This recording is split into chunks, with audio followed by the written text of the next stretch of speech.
Well, hello, farming friends. Welcome back to another edition of Farming Simulator 2015 with me, your old buddy, Mistermoose. Back on Manchester today, and of course the sole mod running on this map. I will go ahead and tell you guys right off the bat that we do have all the links for download for this particular map available in the show notes below. And also, if you want to know what mods I'm running, there is a list of mods in the show notes as well. Just look for mods I use, click on the link, and it'll pop open a little spreadsheet for you. Alright, so it is 1 o'clock in the afternoon. The hail has ended. It went for about 6 hours. And we are now ready to get back to farming. So what are we going to do today? Well, as you recall, yesterday's video was just a little showcase on the John Deere. But if you recall before, we had just harvested field 4 and we were getting fields 6 and 7 ready to go. We're going to be focusing on that today. But first, we have to go and sell off some barley. Bring up the menu here. We just a little while ago got a high demand for barley, so we're going to be selling that off. You see, we've got 152,000 liters of barley, and right now we have a high demand at the seed mill for $1,400. So yeah, well, that's what we're going to do today.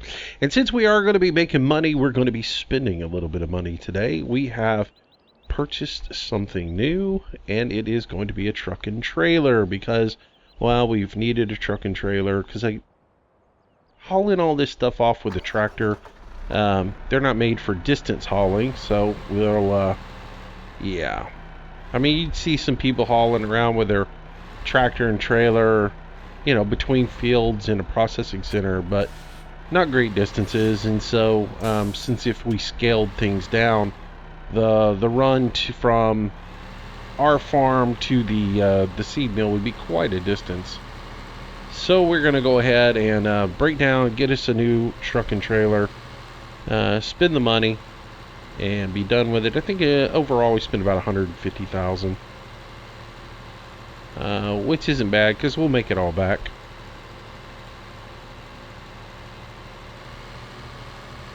Maybe not even that much. Maybe $100,000 is what we spent. I don't know. We can look in the store if you guys really want to know. Alright, so slow down as we come into here. And we can go fill up with this and put some barley in the back of it. And then we will head over to the seed mill and get that done. Alright, so let's get up under here. Oop, I can't look behind.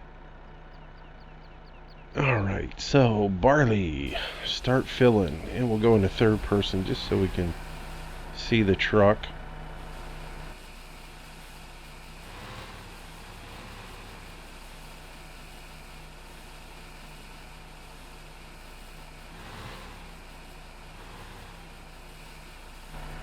And we'll get that hauled up.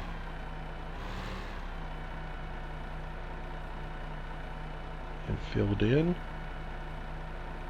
So yeah, yesterday my internet was glitching in and out, so I just did that one little video yesterday on the John Deere, just because I had no idea what my internet was going to do.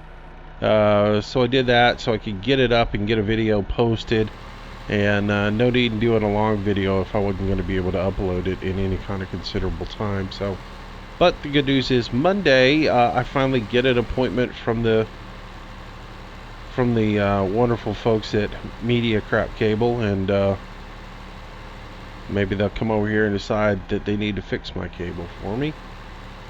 I guess if they want to get paid, they will. Because I don't intend on paying anybody for things I'm not getting.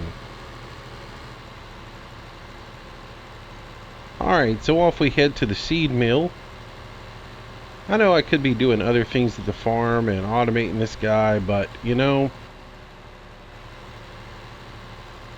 some things you just need to do yourself. And we don't ever do stuff like this too much on video, so it'll give you a chance to see the fine farms and areas around Manchester. Yeah, whatever.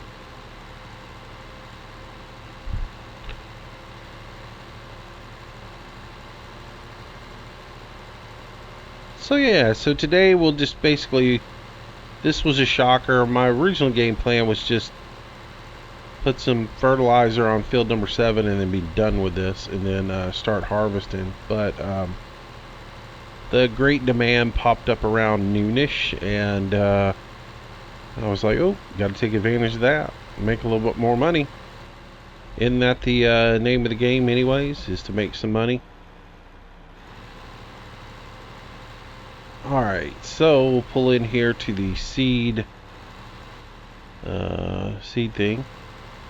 And the grain elevator is right here on the front. The easiest way to get into it is just drive around the building. You're going to have to drive around the building anyway, so might as well just drive around back.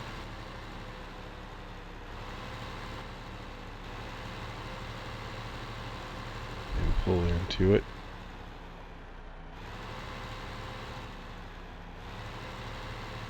Alright. So I find it interesting, the mirrors on this truck want to work, but since the developer didn't include mirrors in it, they don't work. But they want to work, so you're always going to see an image in there, but it's not actually an image of Manchester. So right now you should be seeing that building and the trailer behind me, and instead you're seeing a big like oak tree back there. So this is a Peterbilt 379, I believe. It's been around for a while. You've seen it in the videos that we've done with Recon doing forestry, because he really loves it.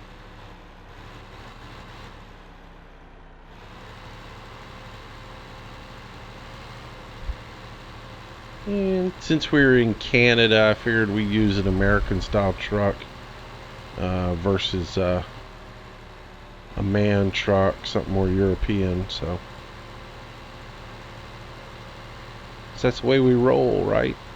I wish there were more good American trucks in the game and not just some halfway done mods.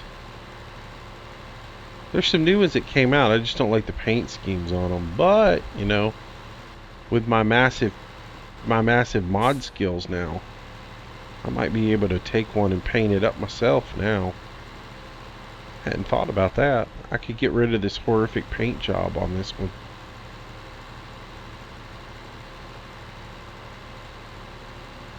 I might consider doing that. Of course, Deputy P would get mad at me if I spent time modeling it on something other than LSPDFR, because, you know, he wants me to do lots and lots of police cars, which is kind of fun. I'm still trying to figure out how to model glass, because I'm doing a canine version of the Granger right now. And I want to be able to put canine stickers on all the windows, but I still want the windows to be windows, you know. I don't want to paint the windows. I got to figure out how to do that. Alright, so we're going to get some more barley in here real quick. And haul one more load off.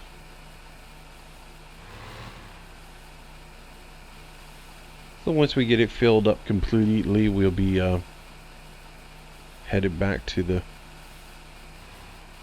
seed mill, and then we'll get back here to the farm and take care of it. Kind of hold off on doing too much on the farm. If we look at the weather forecast, I'm probably going to end up fast tracking a day, because the long range forecast, let's look real quick. The long range forecast has rain on Sunday, so if we plant, well, if we planted today, we'd be okay with this field. I sort of want to get into harvesting. If we harvest tomorrow, yeah, we can go ahead and plant everything. If we harvest early in the morning and then start planting, and we just plant straight, we should be able to get in and harvest on day 5. So early in the morning before it starts pouring down rain. We'd be pushing it. If I went ahead and planted field 4 today, it would be okay. It's already 1 o'clock.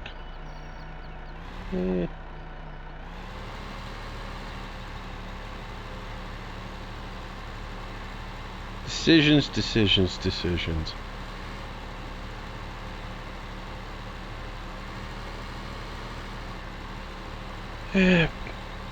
It seems like that's all you do in this game is plant. Plant. I really want to buy field 1 and just do a massive planting so we can do like 3 combines at a time. I think that would be really, really cool.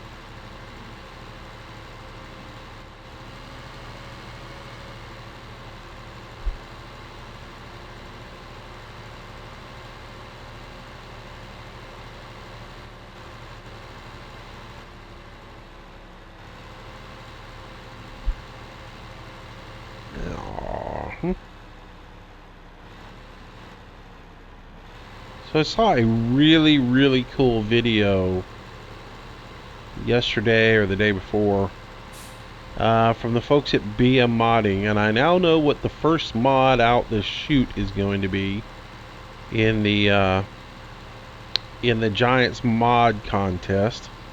BM Modding is going to submit their bale wrapper, and I gotta say, they have gone all out on this thing. It is amazing what they've done with it. We mentioned it before when I found that John Deere bale wrapper all-in-one unit, that BM Modding had one that they were working on. They're working on a Crone version, and I gotta tell you, there smokes everything out there so far. I mean, it's just wow. You've got the baler, and then on the back of it you have a bale wrapper, and it's multi-purpose. It will do both grass baling for wrapping and silage, and then it will also do hay, which is cool because most round balers don't do hay and wrap it because, well, you wouldn't wrap hay in plastic wrap. You would still use the net wrapping to do it. And so most of the bale wrappers that are the bale wrapper that is out there doesn't do hay because it's made for doing plastic wrap. Well, this one will do both. The even cooler part of it is you have to manually load the wrappings into the onto the baler. So if you're doing grass to make silage, you're going to bale and then you're going to wrap it in plastic so it can ferment. Well, in order to have the plastic on there, you actually have to fill the wrapper up with plastic. So there's a pallet that comes with the plastic wrap on it. You actually walk your character over, pick a roll of plastic up off of the pallet, walk your character back over to the bale wrapper, and then you fill it with the plastic wrap, which is awesome. So that's for doing silage, doing round bales with plastic wrap. If you want to do straw, you then switch it over to do straw, and in it you have to have the plastic netting that you use to wrap straw, because the way it works is you have a net. Your baler bales up and makes a round bale, and then in the last part of it, it shoots a plastic wrapping around your bale and wraps it up. So in this case, they've put plastic netting in there, and you do the same thing with it around the front side of the wrapper, or the baler. You come in there and you walk over to the pallet, pick up a roll of plastic netting, take it to the baler, and then you actually put that into the baler. I thought that was a very, Very, very cool realism, touch of realism to it. So yeah, they've got some cool stuff out there. I still have 30,000 in here, huh? Yeah, we're gonna have to take it. I might as well clear it out and take it all out. We'll only have half a trailer load on this one, but that's still money in the bank, right? So I thought we'd get away with 2 runs, but it's going to be 3. This particular Agaliner holds 60,000 liters in it. It's probably the biggest, one of the bigger trailers that's out there. I'm sure there's some other modded trailers that might hold a little bit more, but I know this one holds 60, and that's, you know, bigger than anything that's stock in game.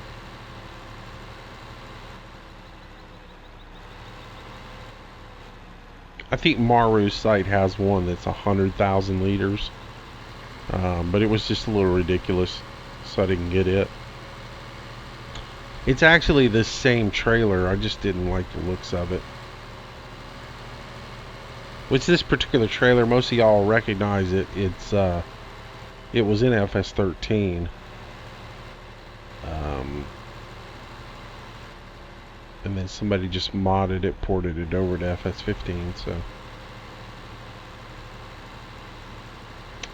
Or at least that's the word I hear from those who were in 13.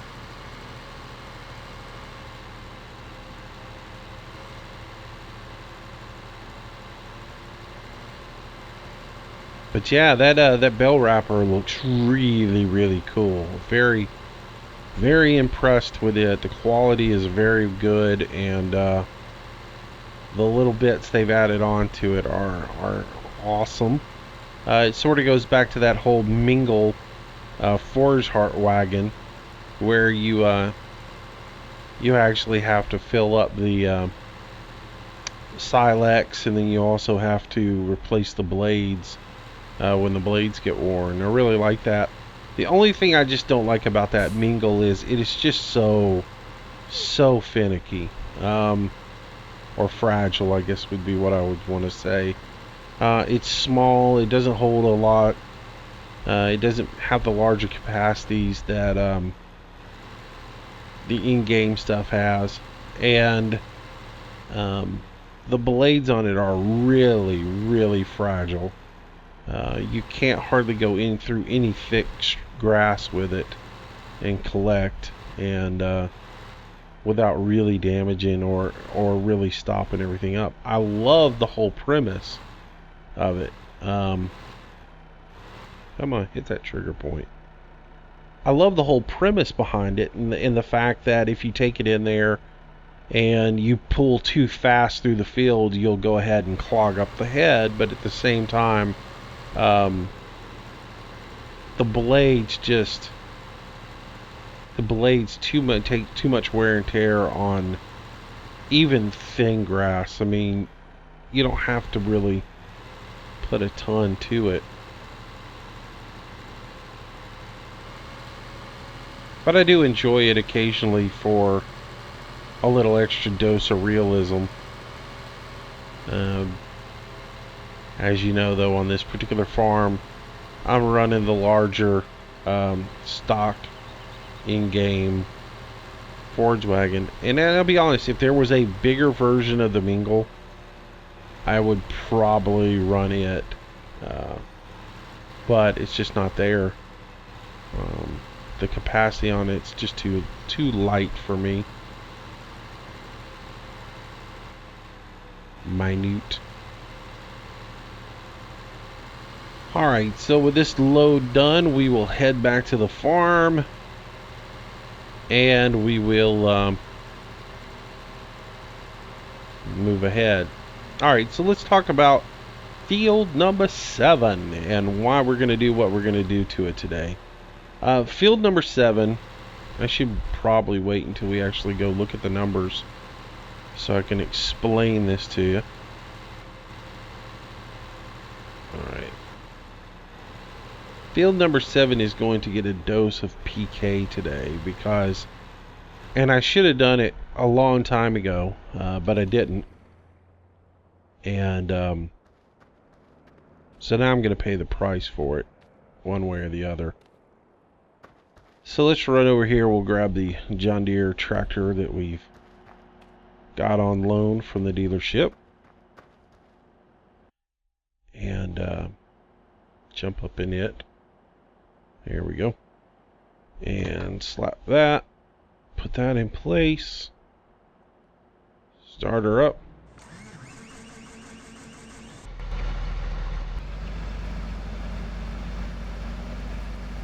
Alright, let's run back here to the back. And I'll show you where we're at with this field and explain a couple of things to you. Alright. So here are our soybeans, and this is what we've got going on. If we get out here in the middle a little bit and we look at the field, our moisture content is 71%. When tonight runs, that will drop down to 57% and be right in the range where we want it to be. However, our nutrients, our N value is at 4. I can live with that for the most part. Our PK is down around 2. When we get into tomorrow, we're going to see that PK drop down to 1. Going through the numbers and really reading the numbers and everything, the fall off on your harvest percentage is greater on the front side than it is the back side. Meaning that if your nutrients are too low, you're going to have a more drastic fall off than if you have your nutrients too high. So, in some places I've got 6 on my nitrogen and 2 on my PK. So if I let my PK fall down to 2 and stay at 2, I lose nearly 60% of the harvest value for the field for that. Versus if I have it higher, I only lose like 10%. Same thing with the moisture value. The difference in values for moisture, if I harvested at 71% right now, I would only lose maybe 10% of the yield. That's sort of how that works out. So if I leave the field as is, it will be, moisture will be right, the pH will be right, the nutrients for nitrogen will be within range, but the PK will be so low that I will lose 60 to 70% of this field. So I've got to get the PK up. I have 2 options. I can dry run through here and spray dry PK in, and I'll get 3% added to the field and no moisture content. And that will give us then everything within specs will be a little bit high on the PK, which will put me in that 10% range, not the 70%. That's option 1. With that, I will end up having to put a lot of new tram lines through the field as well, because these tram lines are at 42, I think it is. The distance on these is 42 feet. The dry sprayer is only 30. So, or 30 meters, 40 meters, 30 meters.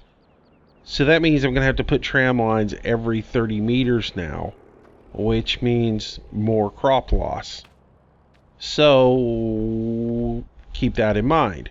My second option is to come in and spray PK as a wet spray, and then that would give us our PK up to where we need it to be, plus it would put moisture in the field and get us back up to where we're at with the 70%, which again, as I said, that was going to wipe out about 10 percentage points being too high on moisture. The theory I have going through my head is I can do 2 things. If I spray dry, I get my PK up to where it needs to be, but I'm going to run through and I'm going to damage a ton of crop. Am I going to damage 10% of the crop is my question. If I go with the wet, then I don't damage any more crop, but I do lose a little bit because the field's going to be too wet. So it's one of those things with which is better, which is more evil. I'm gonna then there's a third way I could do this, and it's totally cheating. I could go ahead and hook the dry sprayer up, come over here, put it on course play, and I could drive through the field with course play on, and there would be no crop destruction and everything would be fine. But that's a cheat, and I'm not going to do that. So I think what I'm going to do is I'm going to err on the side of the field being a little too moist and go that direction. Let me look at one more thing real quick that I haven't considered yet. It's only going to be 20C.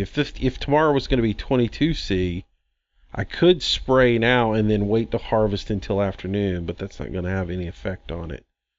That's a bummer. Well. Alright, so I think what I will do is go ahead and wet spray, get the PK up, and then we'll go from there. That gives us a great opportunity to bring this tractor over here next to the spreader and the sprayer, and you can see how drastically lighter that paint is than every other John Deere paint in the game. Though I did look at my John Deere yesterday, and these are actually a little greener than the factory paint is, but they're closer to what it is than that thing is. That thing's just way too light in color. Of course, these are, I mean, this, you could consider these as sun faded, I guess, you know. Alright, so we're filled up here. We need to switch over to PK fertilizer, and we'll head over to the field, and we'll do this real quick. Knock it out.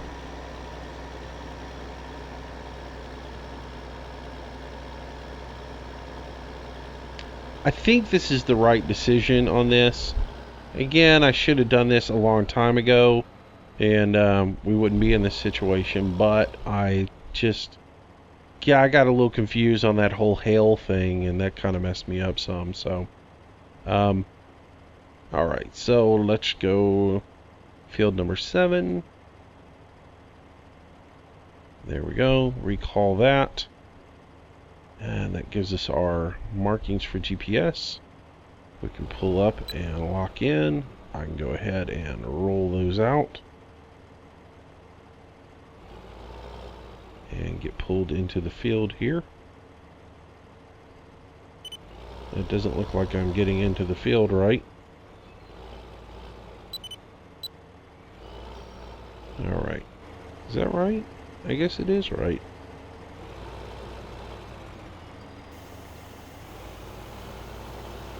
Doesn't look right, but I guess it is. Alright, so we'll run up through here and get our planting done.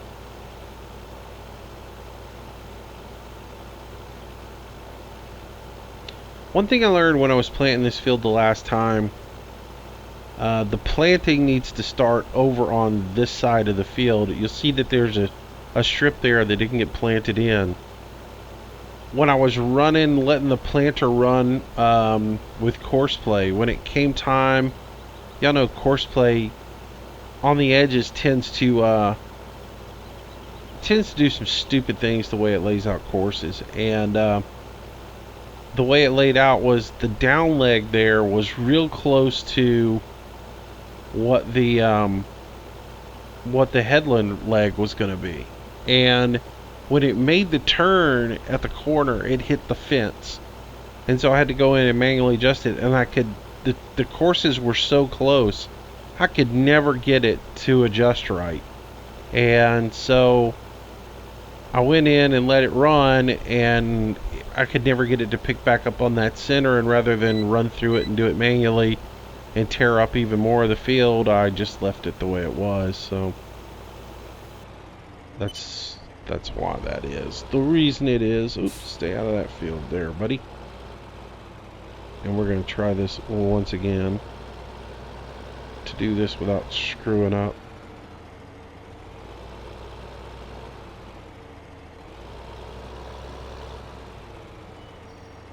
Alright, so we get this locked in.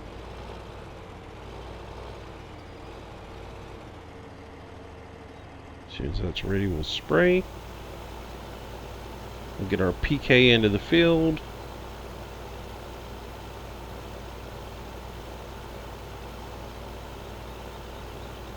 And we'll get this done.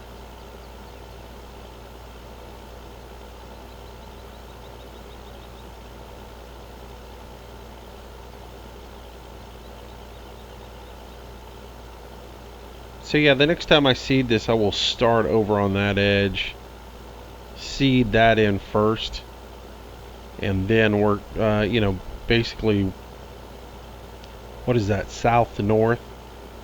So we'll work from the south end of the field up to the north end of the field when we plant the next time, and that should work for us.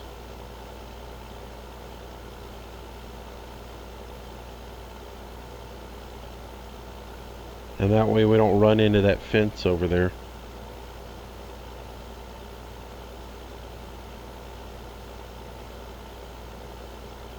Probably won't do a headland either the next time, because in looking at it, you could make that turn without using a headland. So I'd probably just do these straight seeding the next time with no headland at all.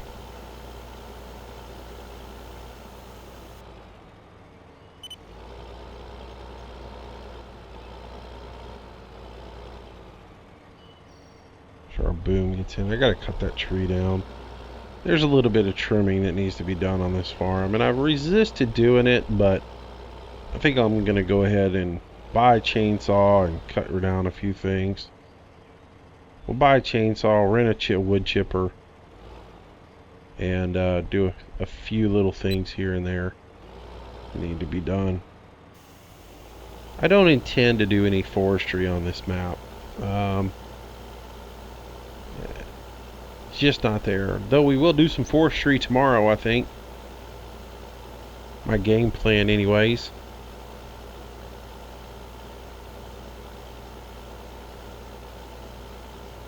I think later on today I will dust off the joysticks, get them hooked up, get everything ready and set up, and I'll do a little brief video on doing some forestry work. Who knows, I might get bored and do a whole lot of forestry and just take some clips out of it. I'm sort of in the mood just to sit around and do that. It's funny, it's hailing in game, it's raining here today, so I sort of have that desire to just grab a couple of beverages, kick my feet up, and just do some monotonous, repetitive forestry. That sounded really nice, didn't it? There is that big new wood chipper out that I want to check out. I saw that the other day and thought it looked really interesting. So I've been intrigued by it.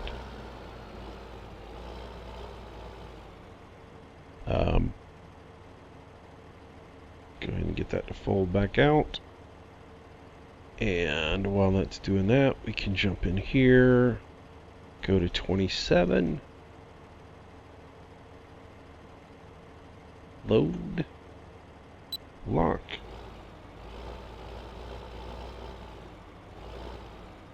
Alright, so spray and be done with this. Like I said, I could have taken the easy route out. I could have hooked up the tractor to the dry spreader, brought it over here, mapped out a course with course play and let it run through the field. Since, as you guys know, course play doesn't do damage to the crops, only if you're using your manually doing it do you get tram lines. So I could have taken the cheap way out and done that, but you know, I sat around and thought about it, and you know, that's not what it's about. I should have done this on one of the days when I didn't need to spray, and I put, you know, water or something on the field. I should have done this then. So I'm paying the stupid tax, and I'll lose a little bit on my yield, but it's a learning experience.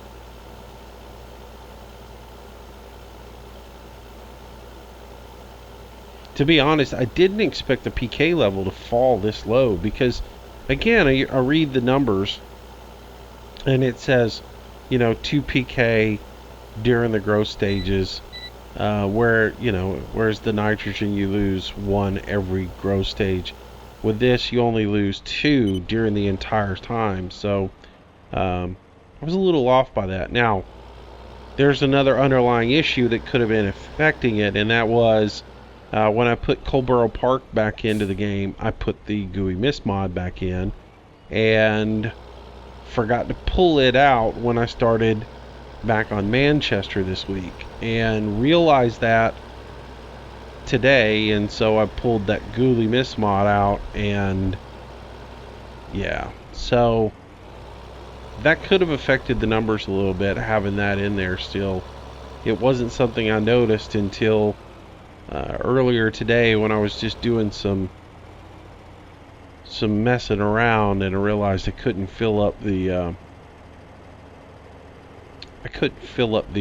dry hopper with PK, because I did consider the whole courseplay thing, but I decided against it. Alright, so that gets us done. That gets everything settled in. Let's jump in here, and we'll head back over to the field now that everything is taken care of.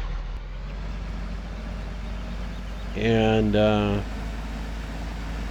just for giggles, we'll go ahead and fast track our time and see what we got now. So, alright, come on over here. Let's hit Control and R to fast track time. I'm using the fast forward mod in case anybody's wondering. And again, that's in the mod spreadsheet.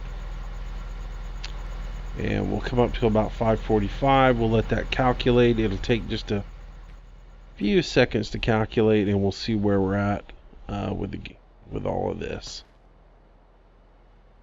We should be 6.8, 71, 3, 1. Well, actually, it looks like we're right where we're already calculated, probably. Just needed to change over. Alright, so here's where we're at. 71% moisture, 4 nitrogen, 4 PK. So we're in range. You would want your nitrogen to be 1 step higher at 5. Again, optimum is 6.8. pH, moisture content 57%. Nutrients on your nitrogen 5, your PK 4. That's what you want. But we're in good shape there. So, good enough. It's as close as we're going to get. And then we'll take a look at the corn real quick and see where it's at. And we'll go from there. I think what we'll do, we got a little bit of time left. Maybe we'll start harvesting this corn and get it done. So 57, 7, and 5. It's going to be a little bit off, but it's going to be better than what we got the last time. Our corn numbers the last time were horrific. And I'm sort of curious to see how that's going to turn out. So we'll go ahead and grab... Yeah, no, I never did move these.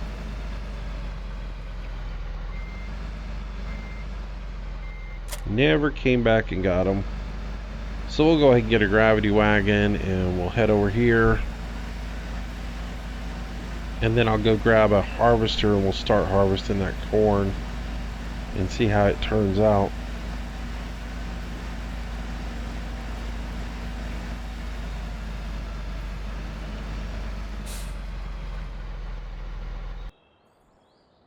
Alright, so let's find a harvester. That's still in tractors. This is tractors. This is tractors. This is that. And there we go. Alright, right one too. Good news. Alrighty.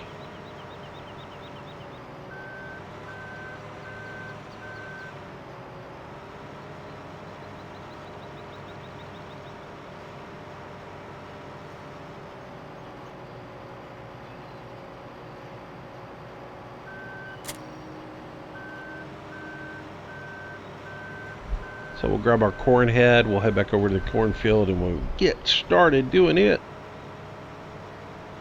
Go ahead and open up the back.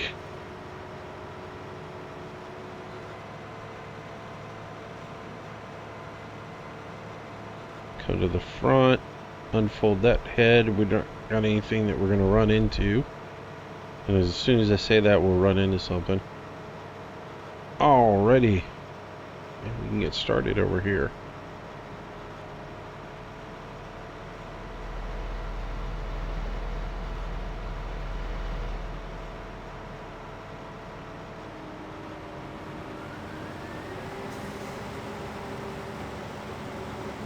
Before we start though, let's look real quick. I want to just, for the record, note where we're at with our corn.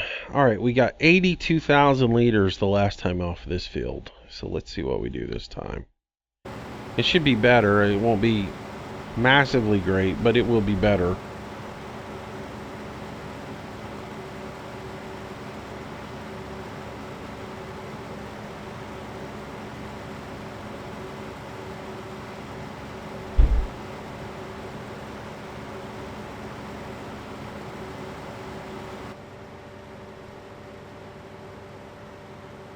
And we'll set up here and just run through our rows and get our corn going.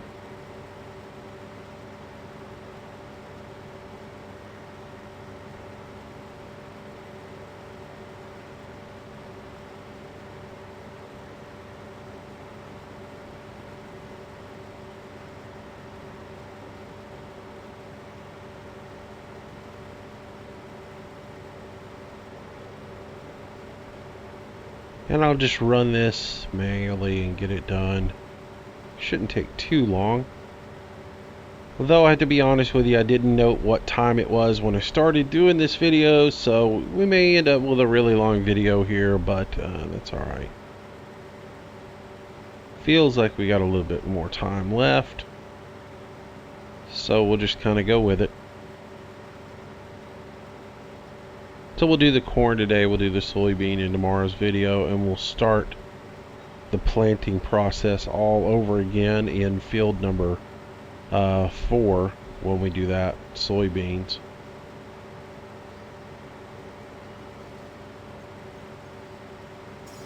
And thanks to the folks at John Deere, we'll have an extra tractor to work with.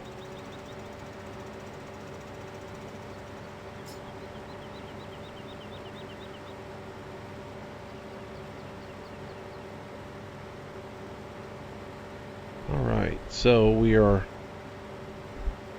headed around here and just about full.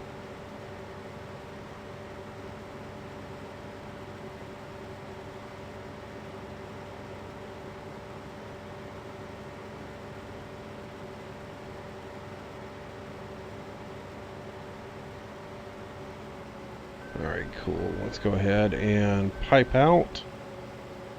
And I will go grab the John Deere.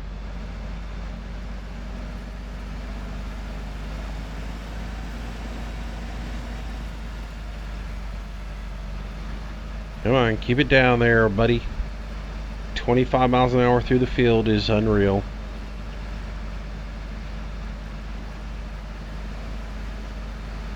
The displays and everything on this are very nice and crisp. I like that. I like on the center post how well defined the readouts are. They look really good. But I mean, little things like that radio drive me nuts. And the fact that it doesn't get dirty. I mean, you take the time to make wheel textures get dirty, but you don't take the time to make the rest of the vehicle get dirty. So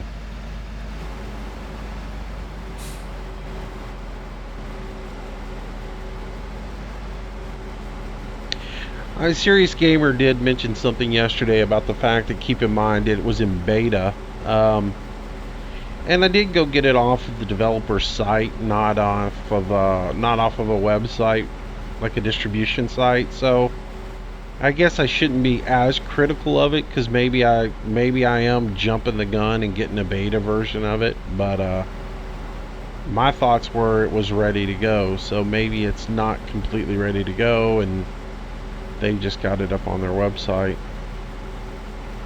But, somebody else said something yesterday that makes a lot of sense too. A lot of people put these mods out and they claim they're in beta when they put them out, and they never go back and do anything else to fix them. There's a lot of mods I've seen that have come out that have been in beta and nobody's ever gone back and done anything with them. So beta can't always be the excuse for everything. Field 6, we do have one for it, so let's make sure that we select just that, field 6, and we'll say use 4-wheel drive, combine, we want that one, and I can say drive course, and then I can jump over into the combine and get going again. And hopefully that thing is courseplay compliant. I don't know. I've not messed with it. So we're giving it a real run today to see. You never know, since it is quote beta, it might not even be courseplay friendly, so.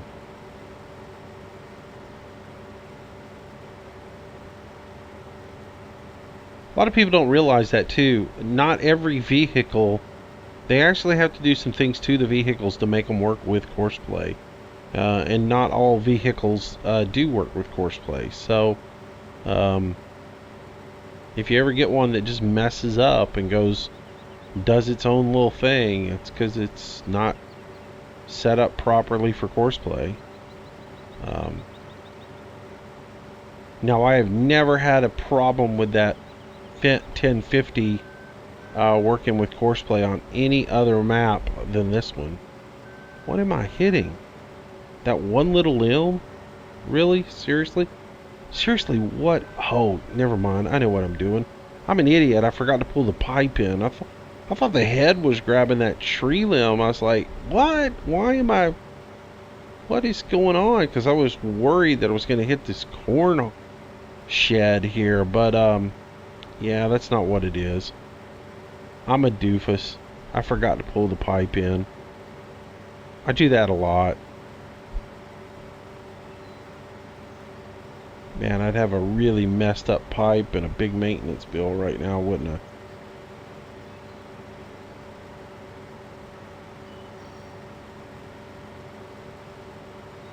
That comes from letting too much automation drive your combines and not doing them yourself.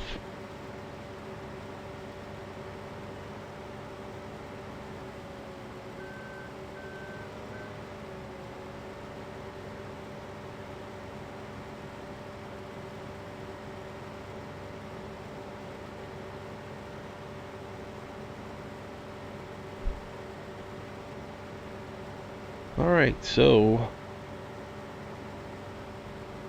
be curious to see what we get out of here this time.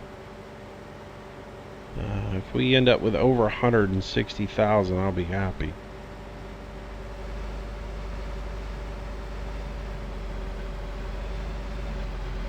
I mean, this is not going to be a perfect yield because of where the field's at, but it's a lot better than what we did have.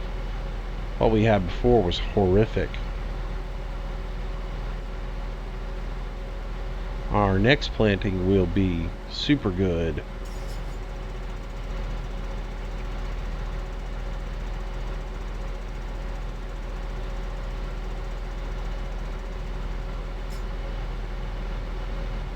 And we're going to end up filling that thing up pretty much. I'm going to go ahead and send that tractor home so that he goes ahead and empties out. He's at 93%, and there's no need in him hanging around at that point.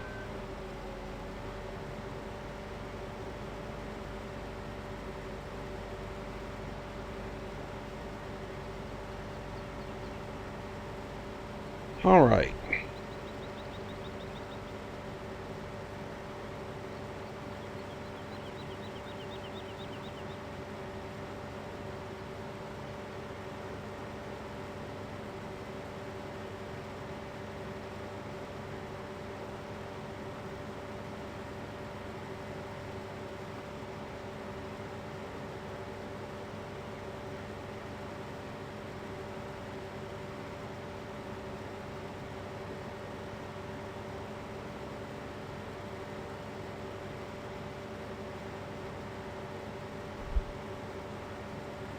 So like I said, tomorrow's video I intend to be forestry. We'll get that done because we haven't done forestry in a couple of weeks. So we'll jump on there.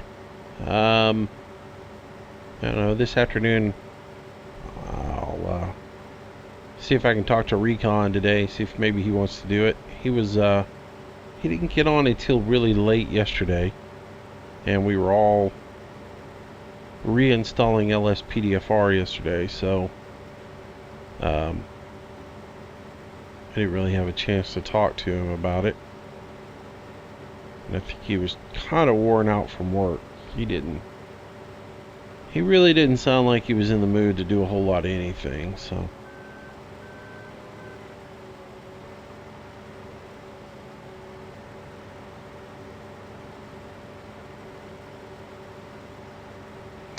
Did a fresh install LSPDFR last night. There is a new version of Rage Hook out that is really nice. If anybody's doing GTA 5 and thinking about LSPDFR, there's a new version of Rage Hook out that's really nice.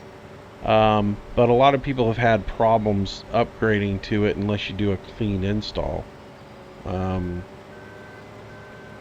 I haven't played in a couple of weeks, other than some brief videos that I did last, on that, on the Sand King that Deputy P and I collaborated on and gotten done. And so as I was trying to get back into it, I noticed all my mods are out of date.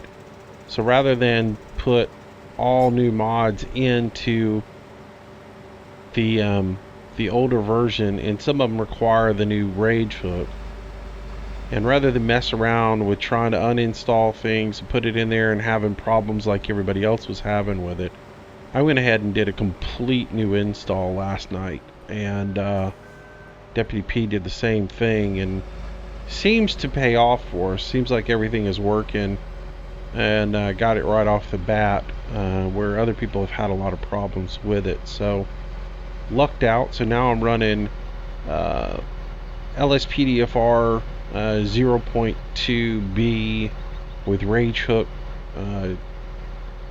0.24.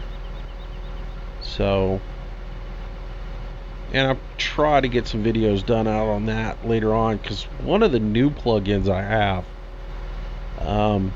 where I was running like 4 different sets of callouts, I downloaded a new one yesterday, and there is no need for any other callouts but it for right now, because it is just loaded with callouts, and some vicious ones. One set of callouts has 35 different possibilities that it can be, and they're brutal. I mean, so I went out on several of them, and because you just have no idea what to expect, I died like 6 times in a row. Crazy. And I now have a new partner that goes out on patrol with me, which is kind of cool. So, pretty excited about getting into some after I get this video recorded and doing a little LSPDFR. So, that'll be coming up. Hopefully, if my internet stabilizes today, I can get 2 videos out today.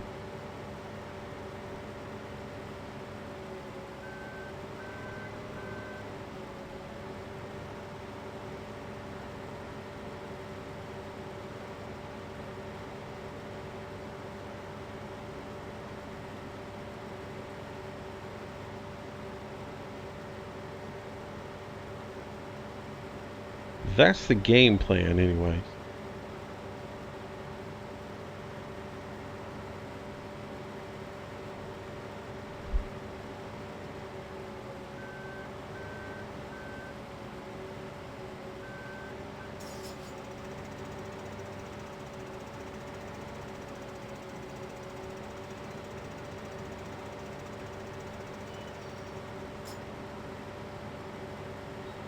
Alright, so we'll continue on.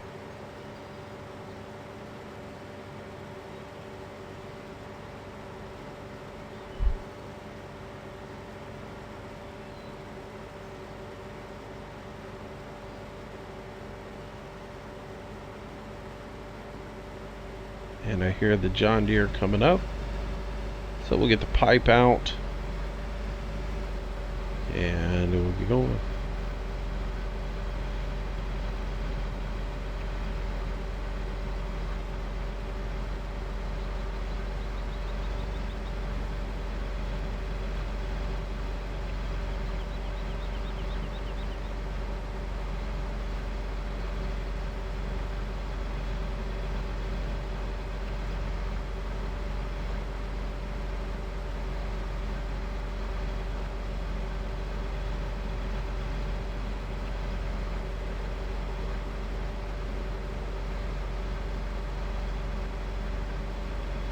He's full and headed off, so that is 46,000 liters that we've gotten off of this field so far.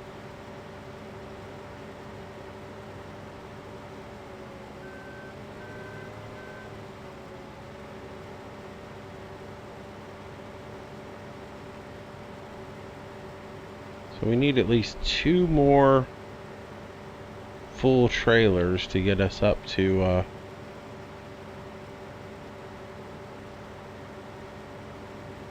or get us over 80,000. Well, I don't know that it's there. What was it?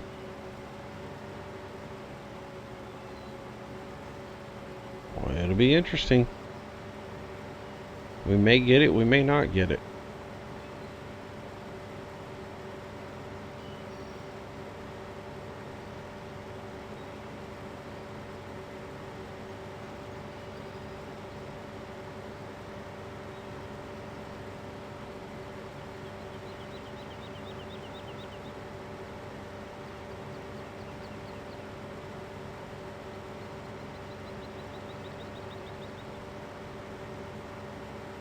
Definitely no live stream tonight, by the way. I cannot rely on my internet at all. It's here, it's there, it's here, it's there. Sometimes it works halfway. Like right now, I'm connected to when I got up this morning and got things going and working. Connected up to the cable modem, and I had half an internet. It basically, it would load some pages in, but it wouldn't load a lot of pages in. I would go to particular sites, and I could get information off the sites and see, like I could go and read the news this morning, but I can't watch any videos. I can't connect to TeamSpeak or anything else like that with it. But I can go and read the USA Today or something like that and get some news off of those sites. It's really weird how I have such limited internet with it at times. So I can't go to mod hosters. I can't go to any of the mod sites to see if there were any new mods up. But I can go read USA Today. Can't watch any videos on YouTube. Can't upload anything right this minute. So, I'm going to finish this video up, and then I am going to render it, and while it is rendering it, I'm going to hard boot the router again and unplug it and replug it all back in and see if I can get it to breathe a little more life into it and get one more day out of it before, well, 2 more days out of it. I don't guess they're coming until Tuesday to work on it. I keep thinking they're coming Monday, but not. They're coming Tuesday.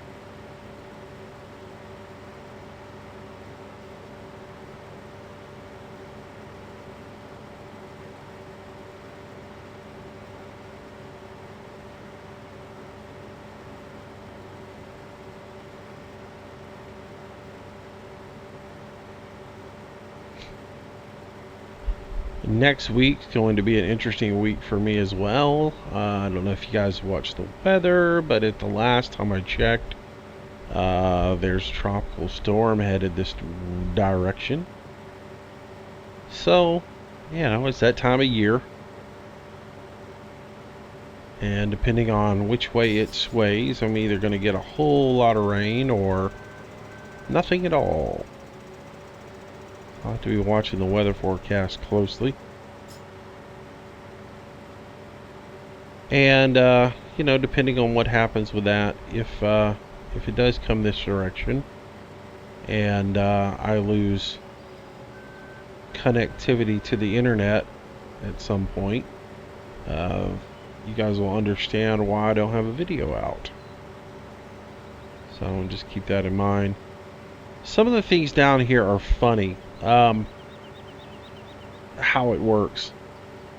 At times a gnat could land on a power line and the power go out here.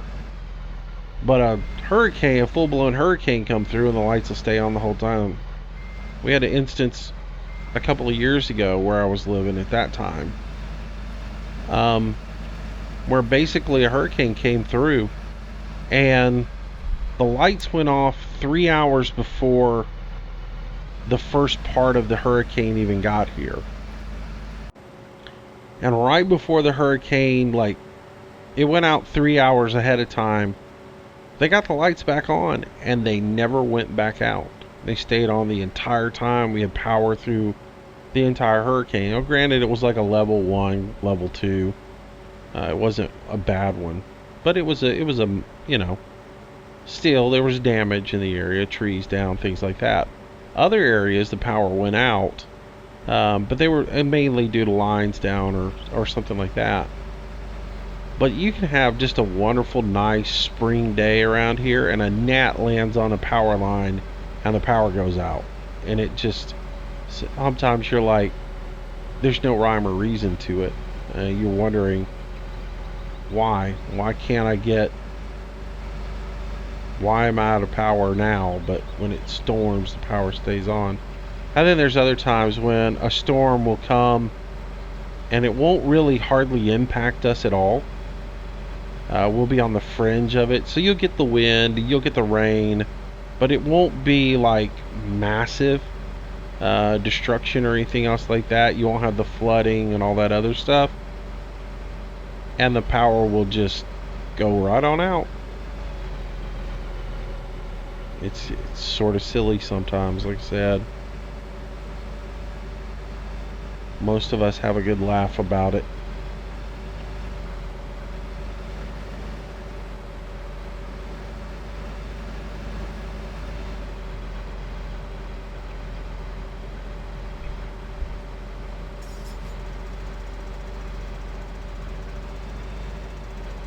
I remember when Katrina came through and everybody's celebrating the 10th anniversary of Katrina. Katrina, 10 years later. Let's look back at it so we can show you all the video footage and whatever.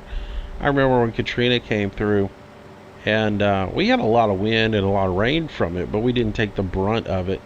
We were originally forecasted to take it here.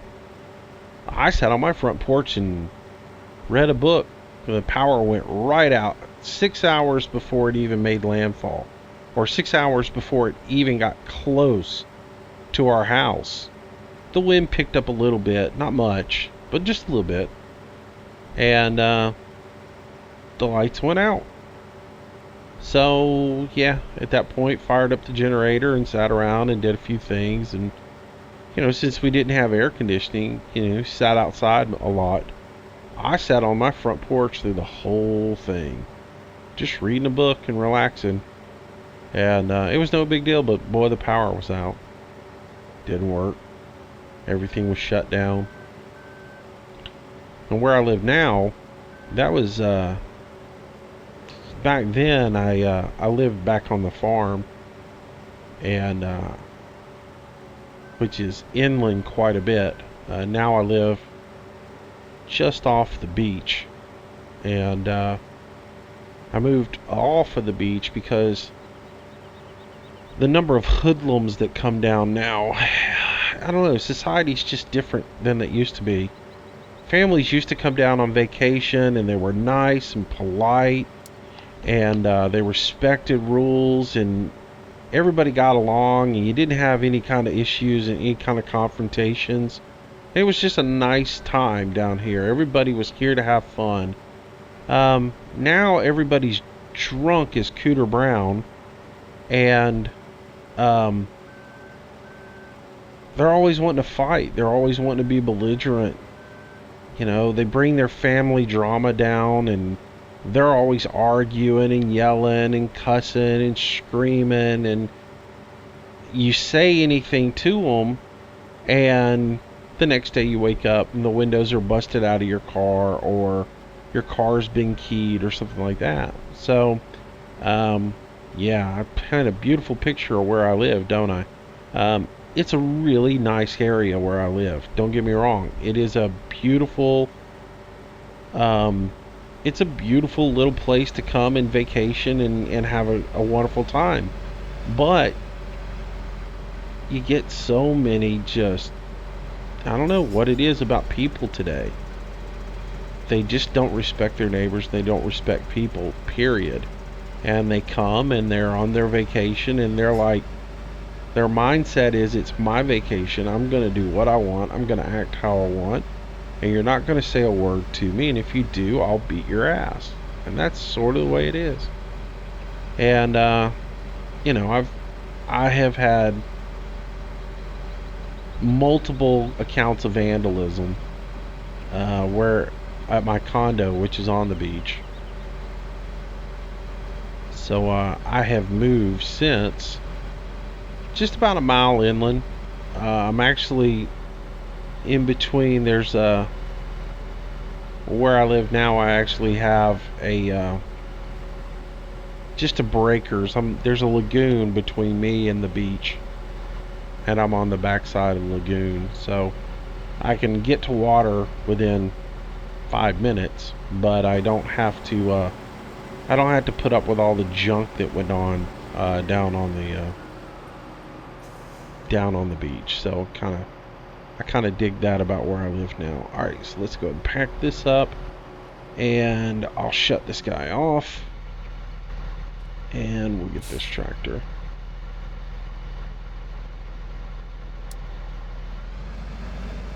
And so where I live now, I have no idea what's going to happen when it storms, but in this particular area, what I was alluding to, when a hurricane comes to this direction, if it's forecasted to make landfall here, they basically shut everything down, just so nothing breaks and they don't have any problems with it. So they'll shut my power down, they'll shut the phone, they'll shut down the gas, water, internet, all that will get shut down, because they shut down the power. When they shut down the power, you lose all the nodes around here, so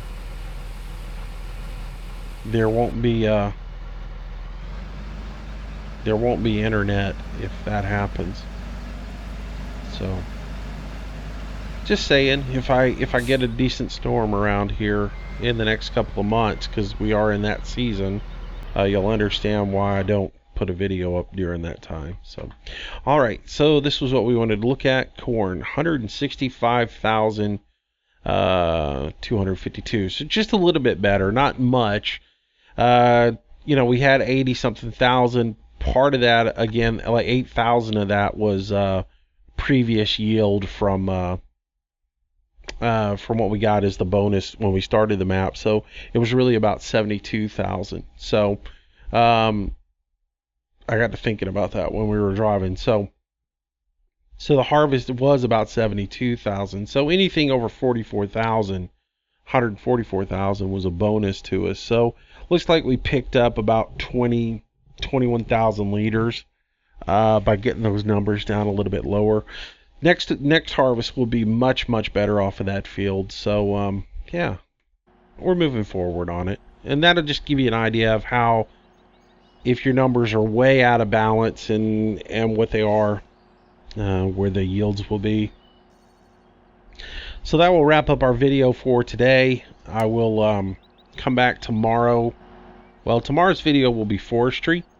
So on Monday we will come back and we will start with harvesting the soybeans, and we'll get some plows in the fields and start planting and getting everything going and moving forward to resetting all 3 fields. So we'll start resetting 4, 6, and 7. And we'll have to put some barley in one field since we sold off all our barley. I will still probably put corn back into 6 just so we can keep looking at the numbers and the yields and see where we're at. But yeah, but that's where we're going to be headed. So hope you guys enjoyed the video today, and we will get back into forestry tomorrow, and then back in agriculture on Monday. So until then, you guys have a great day. Thanks for watching as always. If you like the video, give me a thumbs up. If you haven't subscribed to the channel, please do. We are creeping towards 4,000, which is crazy. Yeah, let's keep it growing, and welcome all you new folks to the channel. I'm glad you're here, and please feel free to comment, and if there's something you want to see in a game, let me know, and I'll be happy to try to accommodate you on that. And all right, so see you guys tomorrow. All right, and to that one guy who's always disliking my videos, thanks for watching. Y'all have a great day. Bye bye.